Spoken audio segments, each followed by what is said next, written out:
Bueno, Génesis 2:15 dice: el Señor Dios tomó al hombre y lo puso en el jardín del Edén para que lo cultivara y lo cuidara. El Señor Dios tomó al hombre y lo puso en el jardín del Edén para que lo cultivara y lo cuidara. Bueno, ¿qué tiene que ver eso con el hombre y la mujer del siglo XXI?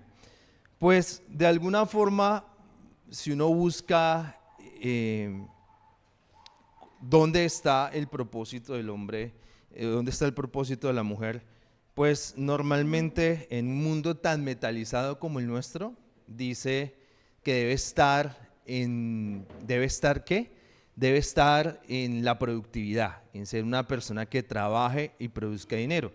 Entonces eso de alguna manera le quita la dignidad a quien por una razón justa no puede trabajar, porque se encuentra enfermo o porque la edad se hace muy mayor o por cualquier circunstancia. Entonces, limitar a que la dignidad del ser humano es porque es un ciudadano productivo, pues es algo que no es bíblico, porque hay personas que van a estar en dificultades, ¿cierto? Y hay que apoyarlas. Evidentemente no estoy hablando de aquel que está hecho y derecho y saludable y simplemente quiere que le den limosna, ¿sí? Eso es un sinsentido. Pero sí hablamos que como sociedad va a haber personas en diferentes vulnerabilidades y que inclusive la misma ley judía daba formas de cómo ayudar a estas personas. Entonces, de nuevo, el propósito del hombre no está en su trabajo. El propósito del hombre no está en la fama que tiene. No está en que si los domingos puede hablar o no en una plataforma de una iglesia. ¿Y por qué hablamos de esto? Porque según la Biblia y según este texto, el propósito del hombre era solo dos. Y eran, ¿qué dice? Cultivar y cuidar. No más, cultivar y cuidar. Ahora, el hombre no se encontraba en cualquier lugar. Estaba en el jardín del Edén, en el lugar perfecto antes de la llegada del pecado. Y estaba bajo un pacto con Dios, ¿sí? Así que la identidad del hombre no, su propósito, su máximo desempeño se logra cuando él está en un pacto con Dios. Y eso trasciende la religión, y eso trasciende la afiliación a una iglesia. Es que un hombre ponga su confianza en que Jesucristo murió por sus pecados, hombre y mujer, ¿sí? Ese es el primer pacto de una persona, cuando entienden el evangelio y rinde su vida a Cristo. Ese es el primer pacto. Pero la Biblia también habla de dos pactos. El segundo es el matrimonio, la unión entre un hombre y una mujer. Ese es el pacto de Dios, es un pacto sano. Pero aunque es una idea de Dios, sabemos que hoy muchos matrimonios sufren y muchos matrimonios se han quebrado, y esa es una realidad con la que tenemos que vivir. Y hay un tercer pacto, y quiero aquí ser muy enfático, no es que tengamos que firmar un pacto, sino que la iglesia, la idea de Dios para una iglesia es una comunidad que se sirve, es una comunidad que se apoyan unos a otros, ¿sí? Y buscan espacios para hacer comunidad. A propósito, se me había olvidado, dentro de 8 días la reunión va a empezar a las 11 de la mañana. ¿Por qué? Porque la idea es que a las 12 y pedacito que terminemos, quienes quieran y quienes puedan, almorcemos juntos y sea un espacio para compartir. Entonces Patti, que está aquí y que levantó la mano, Patti va a estar anotando los nombres de las personas, ¿listo? Esto no tiene un costo porque eso hace parte de los recursos que tenemos como iglesia, entonces esto es de todos. Entonces vamos a almorzar, ya hay 2 personas trabajando en eso y sé que va a ser el mejor almuerzo de la historia, simplemente. Entonces, así que vamos a disfrutar ese espacio es para charlar, para hablar juntos, para conocernos, para apoyarnos. Eso es ser iglesia. Ese almuerzo es tan santo como estar atendiendo a la palabra de Dios, o hace un momento que mi mamá estaba orando, guiada por el Espíritu Santo. O sea, todos esos momentos son santos. Y ese es el tercer pacto, el de iglesia. Algunas iglesias, yo recuerdo haber ido a una iglesia que me formó mucho, fue una bendición, y con mi esposa estábamos en un momento especial y dijeron, bueno, vamos a hacer el pacto de la iglesia. Yo no lo hice, ¿sí? porque pues yo creo que los pactos los provee Dios, no los proveemos nosotros. Dios proveyó el pacto con la humanidad a través de la sangre de Cristo para la redención de pecados. Dios provee el pacto de la unión del hombre y la mujer, pero yo no veo más pactos, ¿sí? Entonces, cualquier persona que en la televisión aparezca hablando de pactos, de compromisos extraños, no es bíblico. Evítese ese tipo de cosas. Entienda que su pacto es con el Señor. Entonces, volviendo a la relación hombre y mujer, ¿dónde un hombre es pleno? ¿Dónde un hombre se desarrolla? En su hogar, ¿sí? Si un hombre desarrolla bien su hogar, es un hombre, según la Biblia, que ha desarrollado y ha cuidado, ha cultivado y cuidado su hogar, pues es una persona que debería cuidar y cultivar una iglesia. Miren que la Biblia no está exigiendo, aunque es bueno conocer teología, conocer formas de la Biblia, lo que la Biblia le exige a un hombre que va a pastorear una iglesia es alguien que haya cultivado y cuidado su matrimonio, ¿sí? O sea, no es bíblico que quien pastorea una iglesia sea una persona divorciada, un hombre divorciado o un hombre que si le hablamos a su esposa es infeliz, ¿sí? Puede ser que sea un tipo capaz, que llame multitudes, lo que sea, pero si su esposa es infeliz a causa de él, no debería estar en el pastorado.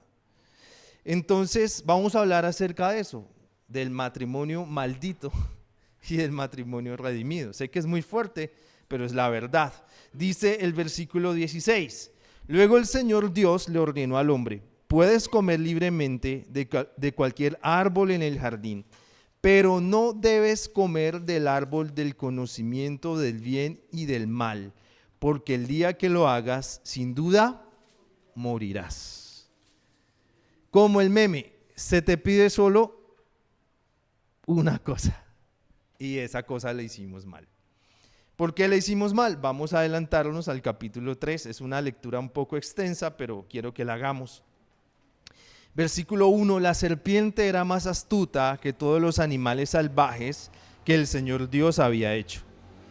Así que le preguntó a la mujer, ¿es cierto que Dios les dijo que no coman de ningún árbol del jardín?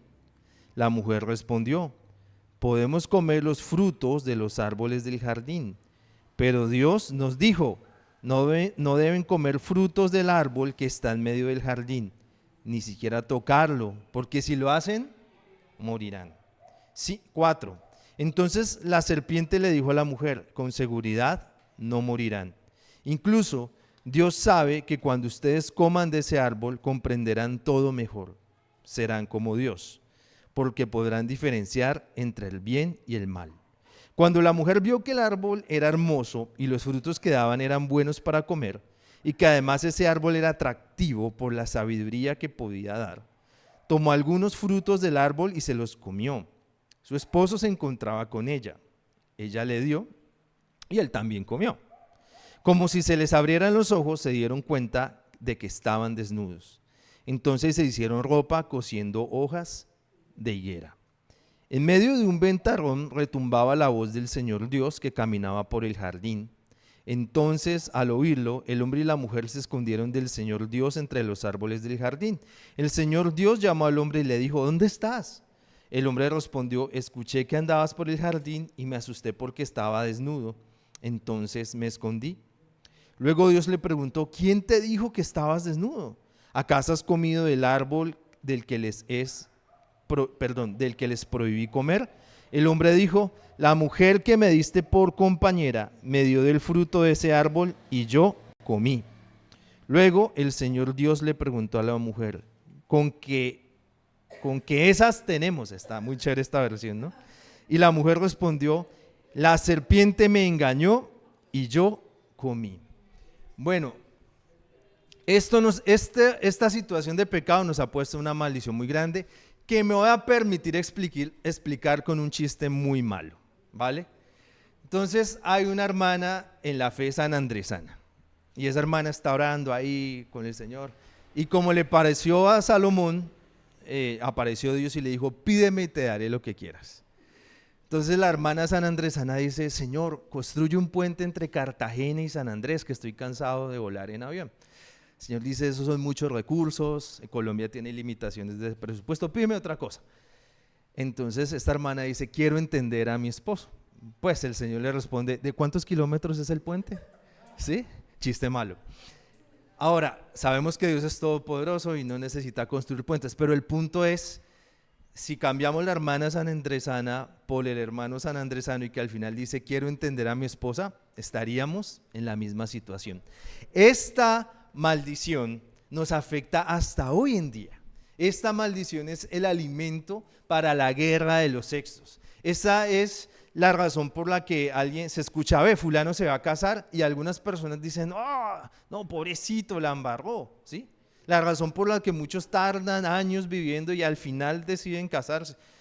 Lo que la Biblia dice es que el matrimonio debería ser una bendición, que el matrimonio debería ser algo que disfrutamos. Ahora, reconozco que es nuestro mundo caído, que hay matrimonios que no viven bien y que lastimosamente algunos matrimonios han dañado, pero eso no nos hace ni mejores ni peores, simplemente somos hijos e hijas de Dios. Pero lo que yo quiero decir hoy es cómo la solución, vamos a entender cuál fue el efecto de este pecado, la maldición, pero también vamos a ver cuál es la solución. Y esa solución es para todo hombre y mujer, sin importar si eres divorciado, 3 veces casado, no importa tu estatus, ¿cómo se llama eso? Estatus marital, civil, gracias. Lo que importa es que Cristo venció esta maldición. Ahora, miremos algo curioso, el contexto en el que esto sucede. Recuerden que Dios dice que si alguien probaba el fruto, ¿qué le iba a pasar? Iba a morir. ¿Listo? Estamos hablando de un asunto muy fuerte. Luego vamos a ver qué pasó. ¿Eva estaba sola? Pues el final del versículo 6 dice, su esposo se encontraba con ella le dio y él también comió. Observamos una pasividad fuerte de parte del hombre. Ahora, es muy fácil, yo lo he dicho, cuando escuchamos a los fariseos, a los discípulos de Jesús embarrarla, nos encanta juzgarlos, pero nosotros hubiéramos hecho lo mismo. Ahora, cambie Adán por Juan Carlos, por Adolfo, por Luis, por José, hubiéramos hecho lo mismo. Cambia Eva por Natalia, por Amanda, por Mercedes, por Beatriz, hubiéramos hecho exactamente lo mismo, ya que estas dos personas representan la humanidad que siempre tiene una buena intención, pero que lastimosamente pecamos o estamos dispuestos al pecado. Esta semana escuchaba, me gusta escuchar como historias, podcast sobre historia, y hay un historiador que es el rector de Uninorte, y algunos acusaban de que en la violencia política de los 40 y 50 la costa no fue violenta porque el etos, la forma de ser del costeño es la broma y que eso no. Y este hombre respondía, siendo barranquillero, dice, yo no creo en eso, porque la condición del ser humano es igual más allá de su cultura. Los seres humanos, eso lo hizo un historiador, nada creyente, pues yo digo lo mismo. La Biblia dice que los seres humanos tendemos hacia el pecado, que es nuestra lucha constante hasta el final de los tiempos. Tenemos buenas intenciones. Seguramente el plan de Eva no era hacer algo malo, sino a ella le atrajo la sabiduría. Dijo, esto es bueno. Si una mujer le ofrece algo a su esposo, no es porque lo va a envenenar. Uy, se pasó esta gaseosa, venga mijo, tómese esto. ¿Cierto que no? La idea es siempre ofrecer lo mejor. Aquí no había ninguna mala intención, pero había un pecado y era la desobediencia. Dios había dado una orden directa y la desobedeció. Ahora, la respuesta del hombre en el versículo 12 es coherente con lo que muchos hombres viven hoy. Versículo 12, la mujer que me diste por compañera me dio el fruto de ese árbol y yo comí. Esto es muy interesante y tengo que recordar una historia. Cuando vivía en Bogotá, estábamos en una iglesia muy bonita y había una pareja que nos animaba mucho, de alguna forma nos cuidaban. Tenían ya 2 hijos y venía un tercer hijo en el camino. De repente este hombre me dijo que necesitaba hablar conmigo y yo, bueno, será alguna cosa. Y era para informarme que iba a dejar a su esposa en medio del tercer embarazo para irse a vivir con otra mujer. Pues obviamente yo traté de explicar, porque pues no sé cómo uno tiene que explicar que eso no es correcto, pero lo intenté. Ahora, este hombre tenía todos los argumentos para decir, no, es que usted viera, desde que vivo con ella, yo he bajado, yo no me siento libre, usted no sabe cómo ella regaña todos los días, ella, o sea, y esa es la excusa del hombre hoy en día. Los hombres, en vez de pedir perdón por su pecado, porque esa era la respuesta de Adán, Señor, perdóname por mi pecado, lo que hizo fue señalar y culpar a su esposa. Y algunos hombres se dedican a justificar su adulterio por los errores de su esposa, como si él no tuviera pecado. La respuesta de Adán era arrepentirse por su pecado, pero la respuesta de Adán fue culpar a su esposa, culpar a su esposa. Y en el nombre de Jesús pido de que muchas mujeres en esta mañana sean libres, porque muchas de las palabras de nosotros como esposos son equivocadas y dañan el corazón de nuestras esposas. Y oro al Señor para que en esta mañana ustedes sean libres de cualquier palabra que como esposos, con la autoridad que Dios nos ha dado, hayamos lanzado y hayamos dañado su corazón. Imagínense cómo se sentiría Eva. Eva estaba ahí. Que este cobarde, en vez de decir, Señor, pequé, fue la mujer que me diste. ¿No es un acto de cobardía? Ahora, no es un acto de cobardía de los hombres que justifican sus pecados culpando a sus esposas. Ahora, el versículo 13, yo no sé esta versión, bueno, pero es maravilloso, ¿cierto? Luego el Señor Dios le preguntó a la mujer, ¿con qué esas tenemos? Es muy gracioso. Y la mujer respondió, la serpiente me engañó y yo comí. ¿Listo? La serpiente me engañó y yo comí. De nuevo, se responsabiliza a otro. No está la respuesta que espera y que vimos hace 8 días estudiando Primera de Juan. Hijitos, seguramente alguno de nosotros va a pecar. ¿Y qué debe hacer? Confesar sus pecados para recibir perdón. Ahora, la mujer responde de esta forma, pero vamos a atrasarnos un poquito. El hombre prefirió entre la dádiva que Dios le había dado, que era su esposa, y no el dador. Y eso es algo muy normal en los hombres. Los hombres preferimos disfrutar las bendiciones de la compañía femenina en sus propios términos, es decir, sexo, tomando el regalo de Dios, pero el resto de la mujer se desecha. Y en algunas veces en la relación matrimonial, algunas mujeres, y esto es cultural y esto es un hecho histórico, alguna vez visité una casa en Cali, bellísima, grande, o sea, una casa preciosa por ahí por la Flora, y mi amigo que me invitó me pareció curioso que me hablaba mucho de su papá, pero su papá no estaba presente, y era un almuerzo familiar. Y yo, qué raro. Dije, ¿será que se murió y yo no me di cuenta? Porque es muy raro que el papá no esté presente. Después, él me contó que es que su papá tiene 2 hogares, y el fin de semana estaba en el otro hogar, y su papá solo está en su casa de lunes a miércoles, como la cosa más normal del mundo. Y esta señora lo aceptó porque pues viven en una casa linda y cada cierto tiempo, que cuando el Señor llega, entonces paga los servicios, O sea, mujeres aceptan relaciones de adulterio simplemente porque él da, de nuevo, la dádiva, pero no el dador. El mandato del Señor era no coman del árbol, no importa lo que diga su esposo o lo que diga su esposa. Entonces lo mismo, ¿qué cosa se puede permitir en una relación matrimonial simplemente por cuidar a ese cónyuge más allá de obedecer el mandato de Dios? La famosa historia del Nuevo Testamento de Ananías y Zafira, se mintieron mutuamente cuando el mandato era obedecer a Dios.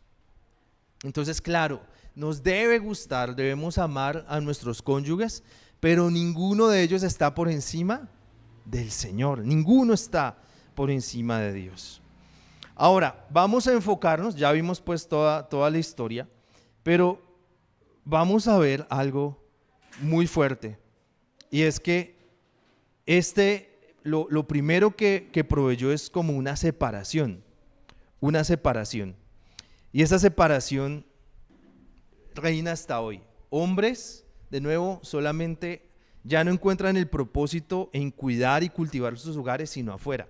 Entonces, hombres totalmente entregados a su trabajo, hombres totalmente entregados a un hobby, que eso sería mucho más curioso, pero su esposa y sus hijos son una cosa tercera, son una cosa que no importa. Pero ahora sí, vamos a ver el efecto de la maldición. Dice el versículo 14, entonces el Señor le dijo a la serpiente, por haber hecho esto entre todos los animales, solo tú serás castigada. Tendrás que arrastrarte sobre tu vientre y comerás polvo todos los días de tu vida. Haré que tú y la mujer sean enemigas y que tu descendencia sea enemiga de la de ella. La descendencia de ella buscará aplastarte la cabeza, mientras tú le tratarás de picar en el talón. Después Dios le dijo a la mujer, te daré más trabajo y multiplicaré tus embarazos. Con todo y tu duro trabajo tendrás también que dar a luz a los hijos. Desearás estar con tu marido, pero él te dominará a ti. Vamos a detenernos un poco en la maldición frente a la mujer. Y vamos a empezar con un dato que entregó el DANE hace unas semanas. Sí, espera, no quiero mentir, pero bueno, si cuantificáramos, si pusiéramos plata, si tuviéramos que pagar los oficios de la casa, los oficios, o sea, los que todos hacemos, espero, en la casa, si eso se tuviera que pagar, eso representaría el 20% del Producto Interno Bruto. O sea, eso es una economía muy poderosa. Pero del 100% de personas que trabajamos en el hogar o hacemos tareas del hogar no remuneradas, el 78%, escuchen esa cifra, el 78%, adivinen quiénes son. Las mujeres. ¿Listo? Eso significa que hay un desequilibrio muy grande en la distribución de tareas del hogar. Algunos acusarán este discurso de feminista, no, de sensato. Si alguien le pregunta cuál es el éxito está en lavar la loza. ¿Sí? El éxito está en apoyar las labores de casa con humildad, ¿sí? Porque tampoco funciona la matrona que ordena en su casa, ¿cierto? Cual no ve el azúcar de RCN, no, sino es realmente un acuerdo de humildad. Ahora, ¿qué dice Génesis 3? En primer lugar, lo que debería ser la mejor experiencia de una mujer termina siendo una experiencia dolorosa. Gracias a Dios por la epidural. Yo tuve la fortuna de estar acompañando a mi esposa en la sala de parto. Y recuerdo que alguna vez fuimos ante unas hipes muy queridas y ellas dijeron, no, el parto hay que sentirlo y recibirlo. Y yo apenas vi el primer dolor fuerte de mi esposa, y pasó el anestesiólogo así porque no sé si eso estaba muy de moda, y pasó el anestesiólogo como, ¿será que le puedo aplicar la inyección? Yo dije 4, no 4, de una, ¿sí? O sea, yo estaba y el ginecobstetra de nosotros nos decía, no entiendo por qué una mujer en el siglo XXI tiene que aguantarse el dolor, o sea, inyección a fondo. Pero es un acto fuerte. Yo lastimosamente tuve que estar alguna vez en un accidente de tránsito donde hubo personas muertas, y eso fue impactante para mí, pero el nivel de dolor, de sangrados que ocurren en una sala de parto es mucho más violento, es un acto muy violento, y yo estaba ahí, me faltó esto para desmayarme, gracias a Dios lo logré. Pero el otro asunto es lo que debería ser una maldición, pero una bendición se convierte en dolor. Y gracias a Dios, con el avance de la ciencia, cada vez menos mamás mueren en el parto, pero sabemos de la preeclampsia, sabemos de tantas dificultades que pueden vivir las mamás y los bebés. Segundo, el conflicto. En Génesis 3, versículo 16 al final, dice, desearás estar con tu marido, pero él te dominará a ti. Y vamos a pasar a Génesis 4, 7. Dice, si tú haces lo bueno, yo te aceptaré, pero si haces lo malo, entonces el pecado te estará esperando para atacarte. Te quiere dominar, pero tú debes dominarlo a él. Esa palabra dominar, que está en Génesis 4:7, y que tiene que ver con el pecado de Caín, que fue terrible, ¿no? Matar a su propio hermano, es la misma palabra que utiliza el hebreo original para señalar el final del versículo 16. Desearás estar con tu marido, dominar a tu marido. O sea, la palabra con que la Biblia dice que la maldición es ese dominio sobre el hombre, es la misma palabra que más adelante usa el escritor en hebreo para decir lo que dominó a Caín para matar a Abel. No lo digo yo, lo dice la escritura. Entonces, cada vez que un hombre es débil, no estoy hablando de patrones atarbanes que maltratan a las mujeres, sino cuando hay hombres que en su hogar no toman decisiones, cuando en su hogar no dirigen espiritualmente a su familia, a la oración, a la búsqueda del Señor, pues las mujeres terminan tomando ese lugar, ¿sí? Y no es chévere, no es chévere cuando al final una mujer trata de ocupar un lugar y termina haciendo daño y termina, no estoy diciendo que las mujeres no pueden liderar, ¿cierto? Colombia, ¿cuántos presidentes llevan? No hemos tenido la primera presidenta, ojalá viéramos eso, pero la verdad es que el dominio, no estamos hablando de un liderazgo positivo como muchas mujeres sí ejercen en trabajos. Ahora echaba memoria que en la mayoría de mis trabajos he tenido jefas, ahora en la academia, y han sido muy buenas, o sea, ha sido muy chévere trabajar con ellas. No estoy diciendo una estupidez arcaica de que las mujeres no pueden liderar, lo que estoy diciendo es que bajo la voluntad de Dios, bajo la voluntad de Dios, la maldición que se produjo aquí es ese intento de las mujeres de dominar los hogares, el matriarcado que por siglos ha estado en Colombia en los hogares y que no trae algo bueno. Los cuidados de las mujeres son positivas, el liderazgo de las mujeres es positivo, pero cuando se impone, cuando está por encima de cualquier otra cosa, cuando incluso se quiere imponer por encima de la voluntad de Dios, es algo negativo. Como pastor de jóvenes, pues tenía que acercarme a los padres de familia para pedir permiso en su época, porque íbamos a ir a una salida, alguna cosa. El 99% de los permisos se los tuve que pedir, adivinen a quién, a mamás, mientras el papá era otra época, canaleaba de noticiero en noticiero, ¿sí? No le importaba lo que sus hijos estuvieran haciendo, y eso no es bueno, eso no es bueno, no es bueno.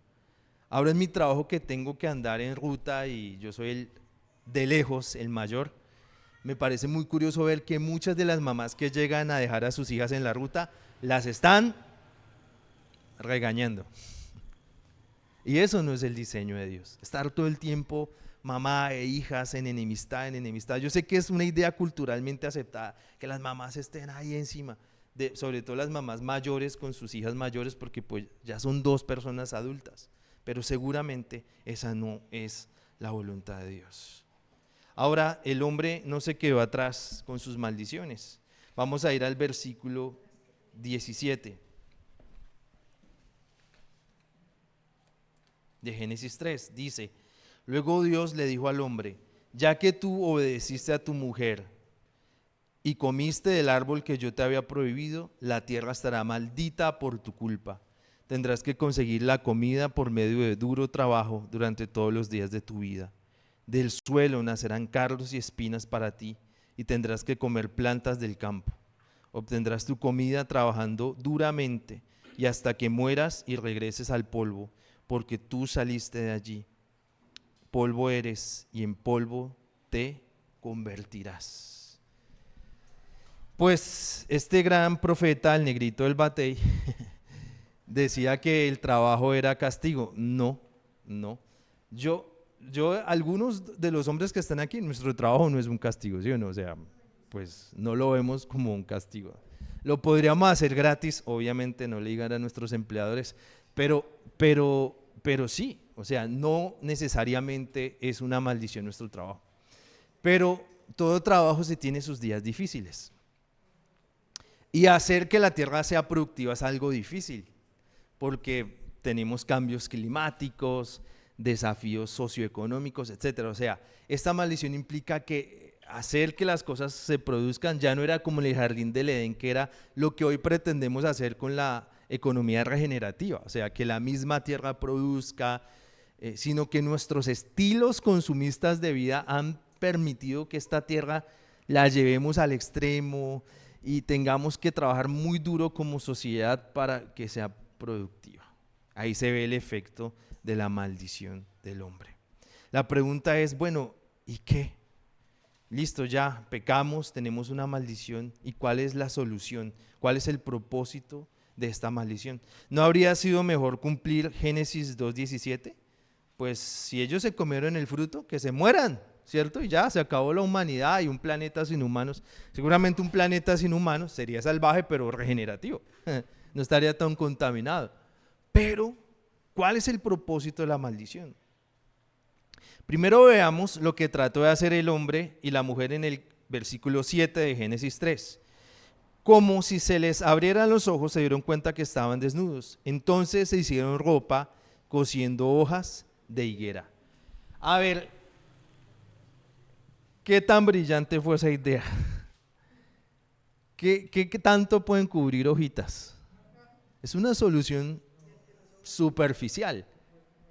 La pregunta es, muchas veces tratamos de arreglar nuestros pecados, las dificultades de nuestros matrimonios, las dificultades de nuestras propias vidas con hojas de higuera. Seguramente hay muchos medios, ¿sí? Y miren, mi esposo y yo hemos tomado terapia de pareja, no porque, ay, qué mal que estamos, ¿no? Antes, de una forma preventiva, y es una bendición. Pero nada de eso puede estar por encima de un evangelio que salva. Y el Señor mismo proveyó la solución. Mírenlo, vamos a verlo más adelante en el versículo 21. El Señor Dios hizo con pieles de animales ropa para el hombre y su mujer y los vistió. Pues quitarle hojitas a la matica sigue andando, ¿cierto? Pero la piel de animal significa que alguien murió. Porque al fin y al cabo, si alguien comía el fruto, alguien tenía que morir. ¿Y quién fue el que murió? Pues un animal, ¿sí? Y por esa razón, las diferentes religiones, y sobre todo la judía, antes de la llegada de Cristo tenían animalitos constantemente en sacrificio, y leímos esta semana en la carta a los hebreos que esos animales podían limpiarnos del pecado, pero no limpiar nuestras conciencias. Ya empieza a visualizarse que nuestras soluciones, nuestras hojitas son superficiales, que puede haber sacrificios religiosos que nos limpian temporalmente del pecado, pero que volvemos a pecar. Necesitamos una solución más poderosa. Y esa solución ya la leímos, solo que nos la saltamos. Versículo 15. Dice, haré que tú y la mujer sean enemigas y que tu descendencia sea enemiga de la de ella. La descendencia de ella buscará aplastarte la cabeza, mientras tú le tratarás de picar en el talón. El descendiente de Eva se llama Jesús, y Jesús en la cruz aplastó la cabeza de Satanás, venció a la muerte y el pecado. Y claro, le han picado en el talón, le han dañado, lo mataron, pero murió por 3 días y resucitó. Desde el día 0, el propósito de la maldición era hacer entender poco a poco al hombre que sí había una solución. Decía Juan el Bautista, cuando vio a Jesús, cuando venía hacia su bautismo, dijo, he aquí el Cordero de Dios que quita el pecado del mundo. Pero cuando alguien en ese contexto dice el Cordero, está hablando de alguien que va a morir por los pecados de otros. Así que ese Cordero es Cristo, quien ha venido a nosotros y nos ha perdonado. Aquí vemos la imputación de la justicia de Cristo. Dios nos viste con la inocencia de Cristo para que el hombre y la mujer, por la fe en la promesa de un Salvador, pueda estar delante de Dios y recibir su bendición. De hecho, fue solo después de esto que Adán decidió cómo llamar a su esposa. Y creo que es probable que el nombre que le dio tuviera con la intención de expresar su fe compartida en la promesa de Dios en un Mesías que vendría a través de su vientre. ¿Dónde leímos lo de las pieles de los animales? Génesis 3. Sí. Y miren lo que dice Génesis 3:20. El hombre le puso a su mujer el nombre Eva. Es la palabra hebrea que significa vida, ya que ella se convertiría en madre de todos los seres humanos. A través de Eva vendría la descendencia de Jesús, quien podría morir por nuestros pecados. Vamos a adelantarnos en la Biblia bastantes páginas hasta la carta a los Colosenses. Esa carta está en las Biblias PDT.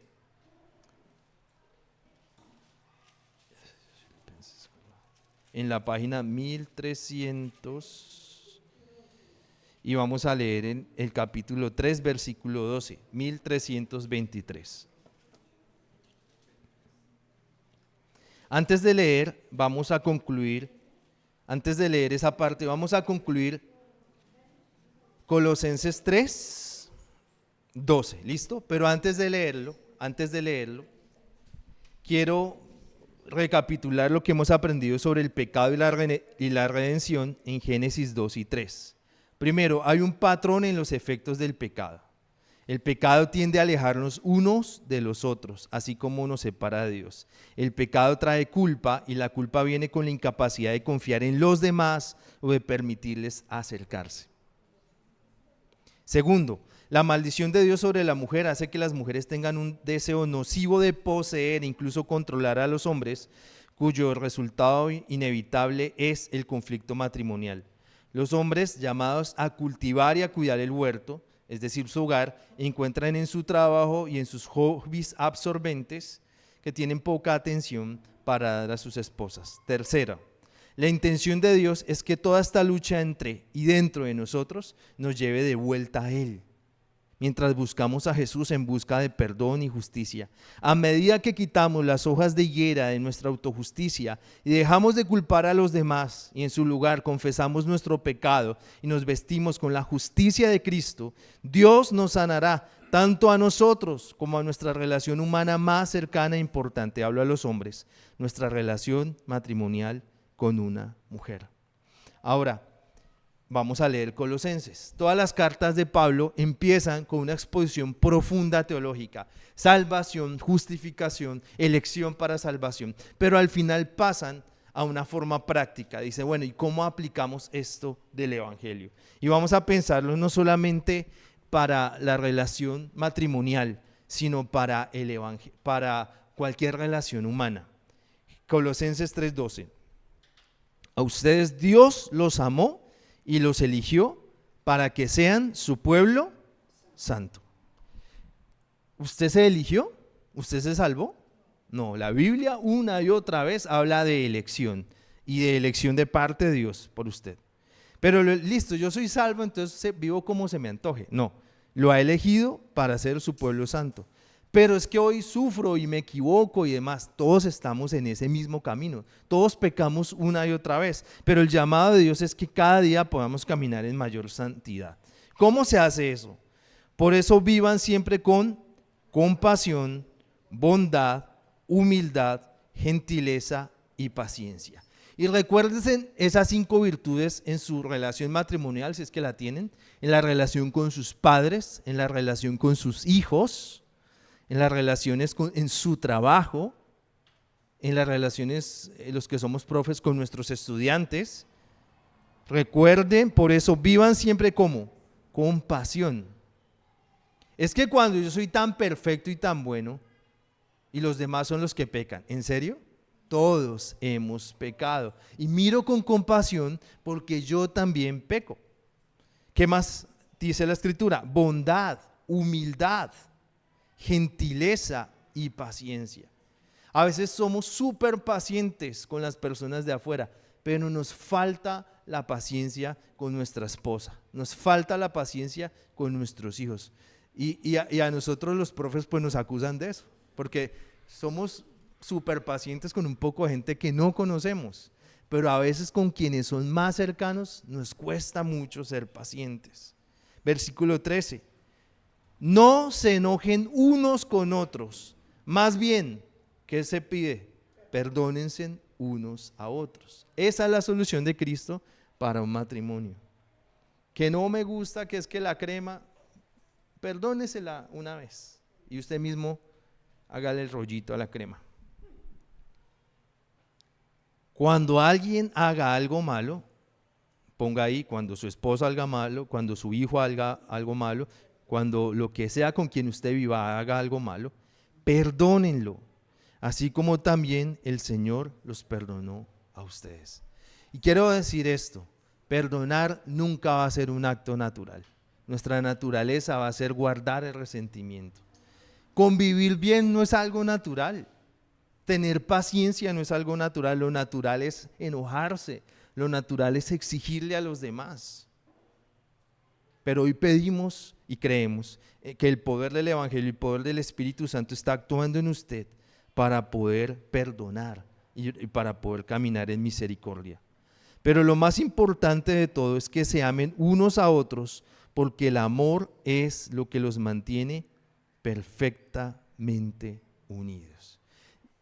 Confirmando lo que acabo de decir, Dios es amor, no es ese amor romántico, tonto, donde todo fluye y todo es tan bonito y vivieron felices por siempre, sino es el amor de cuando hay un choque entre nosotros, es el amor cuando no estamos de acuerdo, es el amor cuando hemos hecho algo que daña al otro. Y para finalizar, versículo 15, permitan que la paz de Cristo controle siempre su manera de pensar. Pues Cristo los ha llamado a formar un solo cuerpo, la iglesia, el hogar, donde quiera que usted esté viviendo, para que haya paz y den gracias a Dios siempre. Amén. Vamos a orar.